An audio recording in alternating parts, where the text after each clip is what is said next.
just want to go back to the press conference last week, and when you said you are right and I was wrong, I didn't really think that you kind of meant that. So about going for a midfielder. So I just wondered. I mean, like, I presume that was a little bit tongue in cheek.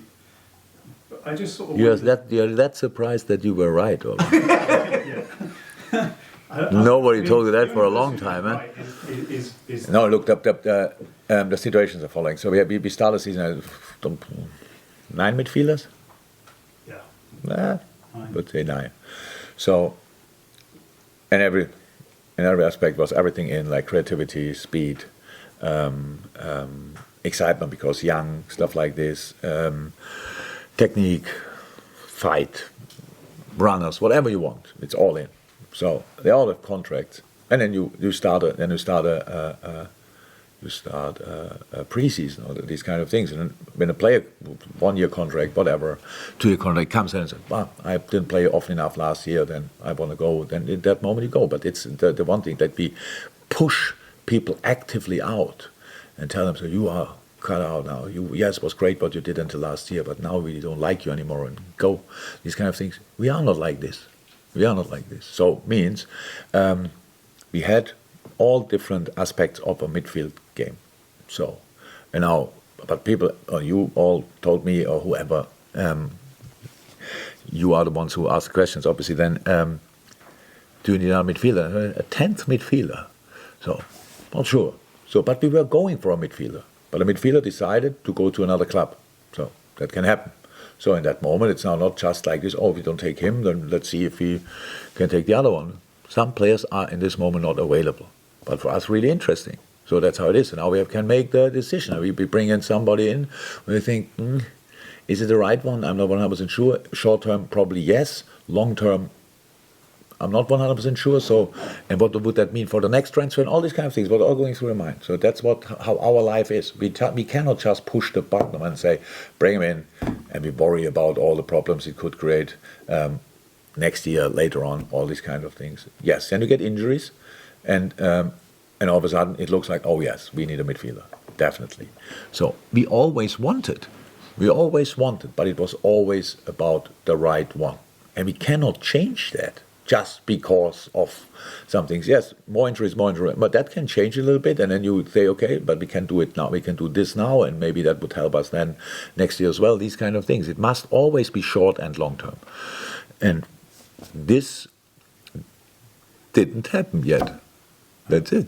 The sort of simple long term is that obviously the age profile, which all clubs, and you've but that will change naturally. Yeah. It will change naturally. We cannot. What is that? If in the moment when we consider 30-year-old, 29, 30-year-old people as old, then something is really a problem. I understand what we, for all in the room, pretty much. By the way, but that's a massive problem. So, but I understand it 100%. So, but and then you go. That will change naturally. We have the young boys. We could line up a really young midfield, and that could work. So, and they are already here. So let me say, we start with Stefan on 6. Believe it or not, he could play that now. And Harvey and Fabio turns 20 today. Well, the average would be 18, I think, or 18 and a half of these 3 players. So I would do that, no problem at all. So. Makes it now immediately sense, I'm not sure, but we could do it. So, and now in a year, great. So we have 3 very young midfielders, and then we have in the best football age, 25, 26, and then we have players around 30. They bring in experience. They have the determination. They are the characters in this team. All this kind of very important. You cannot buy this. They developed it over years, and now you say them in the moment when they're on their prime. We say, now you're getting too old. No, you are not too old, but you're getting too old. Yes, we will have an eye on that definitely. No worries about that. But I understand all these kind of things. But you expect, or you know that injuries will happen. But that they came all together in this moment, because we always had injuries, it's normal, our football teams have that, but this came together. Again, we had this kind of a little bit, we had 2 years ago the centre-half disease, then all of a sudden strikers we were struggling there a little bit, and now midfielder, and you think, oh God. So it's not like one striker, one midfielder, and one defender or whatever. It's then always a bit the other way around, and that's all. So you were right. Ian? Jürgen, I think Steve Kerr, the famous basketball coach, came in last week, said he was starstruck to meet you. So was I. Not to meet me, but to meet him.